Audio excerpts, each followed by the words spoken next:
주님께서 여러분과 함께 또한 사제의 영과 함께 루카가 전한 거룩한 복음입니다. 주님 영광 받으소서. 그때 예수님께서는 예루살렘으로 여행을 하시는 동안 여러 고을과 마을을 지나며 가르치셨다. 그런데 어떤 사람이 예수님께 주님, 구원받을 사람은 적습니까? 하고 물었다. 예수님께서 그들에게 이르셨다. 너희는 좁은 문으로 들어가도록 힘써라. 내가 너희에게 말한다. 많은 사람이 그곳으로 들어가려고 하겠지만 들어가지 못할 것이다. 집주인이 일어나 문을 닫아버리면 너희가 밖에 서서 주님, 문을 열어주십시오 하며 문을 두드리기 시작하여도 그는 너희가 어디에서 온 사람들인지 나는 모른다 하고 대답할 것이다. 그러면 너희는 이렇게 말하기 시작할 것이다. 저희는 주님 앞에서 먹고 마셨고 주님께서는 저희가 사는 길거리에서 가르치셨습니다. 그러나 집주인은 너희가 어디에서 온 사람들인지 나는 모른다. 모두 내게서 물러가라. 불의를 일삼는 자들아 하고 너희에게 말할 것이다. 너희는 아브라함과 이삭과 야곱과 모든 애언자가 하나님의 나라 안에 있는데 너희만 밖으로 쫓겨나 있는 것을 보게 되면 거기에서 울며 이를 갈 것이다. 그러나 동쪽과 서쪽, 북쪽과 남쪽에서 사람들이 와서 하느님 나라의 잔치상에 자리 잡을 것이다. 보라, 지금은 꼴찌이지만 첫째가 되는 이들이 있고 지금은 첫째지만 꼴찌가 되는 이들이 있을 것이다. 주님의 말씀입니다. 그리스도님 찬양합니다. 아멘. 예수님. 비가 좀 오고 나서 또 오늘은 폭폭 긴 무더위 연중 이제 22주일이죠? 일주일이에요? 일주일. 하여튼 그렇습니다. 대천성당 제일 처음에 발령받고 주변인하고 이야기를 할 때 제가 주변에게 그렇게 말씀을 드렸어요. 제가 성당을 지을 욕심이나 그런 생각은 전혀 하지 않는다. 저에게 주어진 몫은 대천에 우리 성당 공동체를 형성하는 것이 제 몫이라고 생각한다 라고 생각을 했고 차츰차츰 제가 보기에는 되어가고 있는 것처럼 저는 개인적으로 생각이 들었어요. 제일 처음에 와가지고 뭐 통닭이라도 먹자 그러면 쭈뼛쭈뼛하고 막 가시고 그랬는데 지난 15일 성모성천 대축일에 또 복다리 만다고 통닭이나 먹자고 그랬더니 저는 개인적으로 또 많은 분들이 가실 거다라고 생각을 했는데 안 가시는 거예요? 맥주가 부족했어요. 저는 다 가셔볼 줄 알고 맥주도 그냥 조금만 준비하라고 했는데 하여튼 그걸 보면서 이제 우리 신자분들도 서로 간에 조금씩 친해지는구나 그러면서 이런 식으로 우리 대천 성당 공동체가 형성되는구나 라고 해서 개인적으로 흐뭇했던 그런 기억이 있습니다. 그런데 오늘은 또 다음 주는 또 금세 또 모르겠지만 그리고 대천 성당이 생긴 이래로 저까지 하면 딱 50명입니다. 그죠? 신기록을 세우면서 점점 더 대천 성당의 건물만 꼴이 되어가는 것이 아니라 우리 공동체도 서서히 그 모습을 갖춰가는 것 같아서 개인적으로 흐뭇한 연중제 21주입니다. 왜 나는 22주로 생각해요? 주보를 만들었지. 오늘 복음은 간략하게 말하면 좁은 문이죠. 구원받을 사람이 적습니까? 아직도 뭐 신천지나 뭐 안상의 하나님의 교회나 수많은 이단들은 소수만이 구원받을 수 있다라고 주장을 하죠. 그 당시 예수님 당시에도 구원받을 사람은 적어야 된다라고 생각했던 사람들이 많았었죠.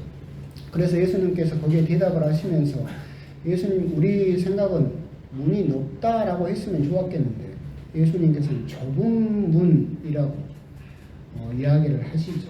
근데 예수님의 좁은 문은 약간 조금 다릅니다. 왜 그러냐면 우리가 좁은 문이라고 한다면 서울대나 뭐 사법고시나 의사 되는 것처럼 들어가는 게 어려운 좁은 문을 생각하지만 예수님의 좁은 문은 가는 사람이 적어서 좁은 문이고 그 들어가려고 하는 사람이 작아져야만 들어갈 수 있는 문이기 때문에 좁은 문의 의미가 약간 우리가 세상에서 쓰는 문과는 의미가 약간씩은 다르다라고 하는 것을 먼저 생각하실 필요가 있습니다. 들어가기 어려워서 좁은 문이 아니라 우리가 들어가지 않으려고 해서 그리고 우리가 작아져야만 들어갈 수 있기 때문에 그 문이 좁은 문이다라고 하는 겁니다. 실제로 14세기에 벨기에에 레이문드 3세라는 왕이 실제로 있었어요. 근데 이 왕은 자기가 아버지로부터 왕위를 이어받자마자 원래 먹는 걸 너무나 좋아했대요. 그래서 먹고 마시고 노는데 아버지가 계실 때는 눈치 보느라고 잘 못하다가 자기가 딱 왕이 되니까 허구날 먹고 마시고 파티를 했어요. 나라 일은 전혀 신경 쓰지 않고 외교라든가 정치라든가 전혀 신경 쓰지 않고 자기가 먹고 마시고 노는 거에만 하루 온종일을 왕이 그렇게 보냈어요. 그러니까 나라가 엉망이 돼버렸죠. 그래서 동생이 쿠데타를 일으켰어요. 동생이 쿠데타를 일으켜서 형을 쫓아내고 자기가 왕이 됐어요. 그런데 동생 입장에서 형을 죽이기는 참 그래서 형을 어떻게 했느냐면 큰 방에다 가뒀어요. 가지고 문을 조그맣게 냈어요. 근데 그 형은 먹는 걸 워낙 좋아하니까 몸이 이렇게 비대했잖아요. 그래서 형한테 뭐라고 했냐면 형이 그 방에서 살을 빼서 이 좁은 문을 통과해서 나오면 내가 형한테 다시 왕위를 반납해 주겠다.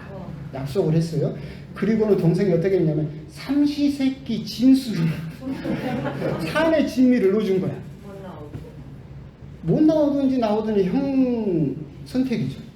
동생에게 원한이 있어서 내가 다시 왕위를 회복하겠다 그러면 굶어야지. 산의 진미를 보면서도 형이 어떻게 했을 것 같아요? 죽을 때까지 그 방에서 벗어나지 못했어요. 왕위는 되찾고 싶은데 끼니 때마다 진수성찬이 들어오니까 어떻게 해요? 이것만 먹고 하니까 살이 안 빠져서 그 문을 통과를 끝내 못해서 결국 그 방에서 결국 죽었다는 실제 이야기가 있는데 이 좁은 문 예수님께서 말씀하시는 좁은 문도 이거하고 좀 일맥상통한다고 생각해요.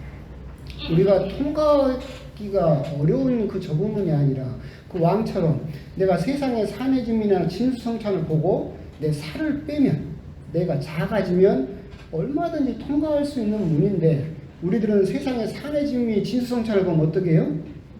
여기까지만 먹고 다이어트는 언제부터? 내일부터. 그래서 끝내 그 문을 통과하지 못하면 우리도 그 방에서 죽어가야 되는 것처럼 이 좁은 문이다라고 하는 것도 결국은 예수님께서 소수만을 선택하겠다라고 하는 것이 아니라 너희들이 세상을 살면서 우리들은 세상 살면서 마치 두꺼비처럼 묵묵 막 몸을 부풀리죠. 없어도 있는 척, 약해도 센 척, 강한 척, 몰라도 아는 척 몸을 막 부풀려놔요. 그러면 그 문을 통과할 수 있어요? 없어요? 없다. 그걸 빼라. 빼면 너희들은 그 문을 통과할 수 있다. 그런 의미에서 예수님의 문이 좁은 문이다라고 하는 겁니다. 그러면서 우리가 또 기억할 필요가 있는 것은 너희는 좁은 문으로 들어가도록 힘써라라고 예수님께서 이야기를 하셨는데 제가 주보에다가 주보가 또 빈칸이 많아서 이번 주는 별로 예수를 못했어요. 근데 그 밑에 제일 밑에 보면 유식하게 아고 니조마이라고 그리스어입니다.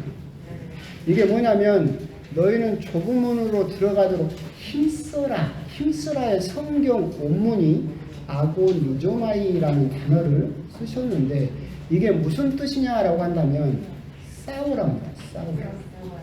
그러니까 힘써라, 노력해봐라, 애써봐라 이런 의미가 아니라 예수님은 뭐라고 하신 거예요? 싸워라. 좁은 문으로 들어갈 수 있도록 노력해봐라가 아니라 싸워라. 그래야만 너희들은 좁은 문으로 들어갈 수가 있다. 우리들은 세상에 그 좁은 문을 들어가기 위해서 타협하는 경우가 참 많죠. 세상과 하나님과 타협하고 그래서 대충 슬렁슬렁 성당 조금 나가도 대충 구원해 주시겠지 라고 생각을 하겠지만 예수님의 당부는 싸워야 된다라고 하는 거예요. 구원은 그렇게 호락호락하지 않다.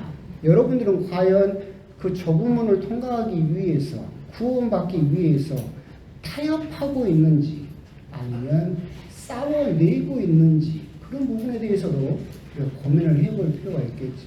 오늘 50명이나 왔는데 여러분들이 오늘 미사를 오기 위해서 누구하고 싸웠어요? TV하고 싸웠어요.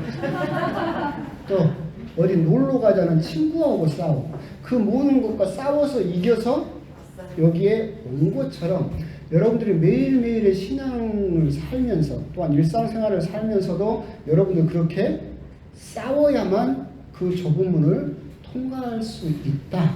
그렇기 때문에 뒷부분 가도 수많은 사람들이 아니 저희는 주님하고 먹고 마셨고 주님이 우리가 사는 길거리에서 가르치셨습니다 라고 이야기를 했지만 예수님께서 나는 너를 모른다라고 거절하신 것과 연결이 된다.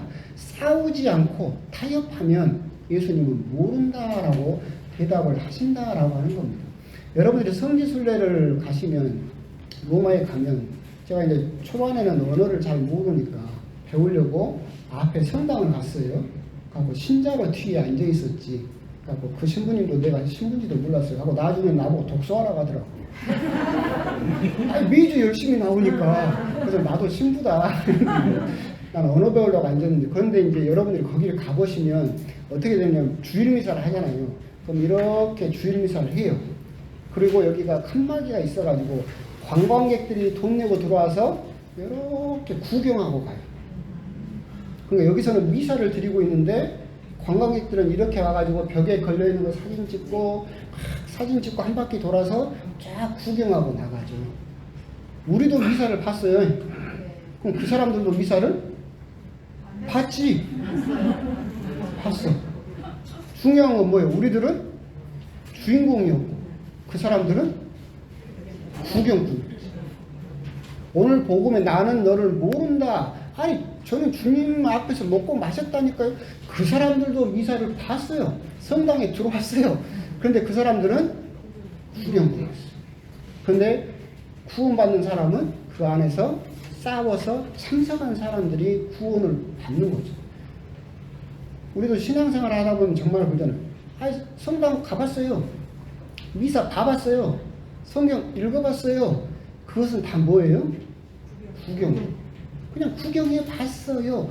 이것 가지고는 결코 구원받지 못한다. 그렇기 때문에 예수님께서 좁은 문으로 들어가도록 뭐해라? 싸워라. 구경하지 말고. 구경하지 말고. 성경 구경하고 미사 구경하고 성당 구경하고 그렇게 마치 관광 와서 한 바퀴 돌고 그 사람들도 미사는 봤지. 우리 미사 보는 거 구경하고 갔잖아. 그렇게 구경하는 신앙으로는 결코 구원받지 못한다. 너희들이 무엇인가 누군가와 싸워내지 않고서는 결코 구원은 그 좁은 문은 통과할 수 없을 것이다 라고 하는 겁니다. 오늘 복음을 좁은 문을 묵상하시면서 들어가기 힘들어서 좁은 문이 아니라 우리가 싸워서 살을 빼고 작아져야만 들어갈 수 있는 그 문. 그렇다면 나는 신앙생활을 위해서 하느님을 위해서 과연 무엇과 싸우고 있는가? 나는 과연 싸우기는 하고 있는가? 아니면 그냥 다 좋은 게 좋은 겁니다 라고 하면서 타협하는 그런 구경꾼과 같은 그런 신앙생활을 하고 있는 것은 아닌가? 그런 부분에 대해서 한번 곰곰이 묵상을 해보셨으면 좋겠습니다. 아멘.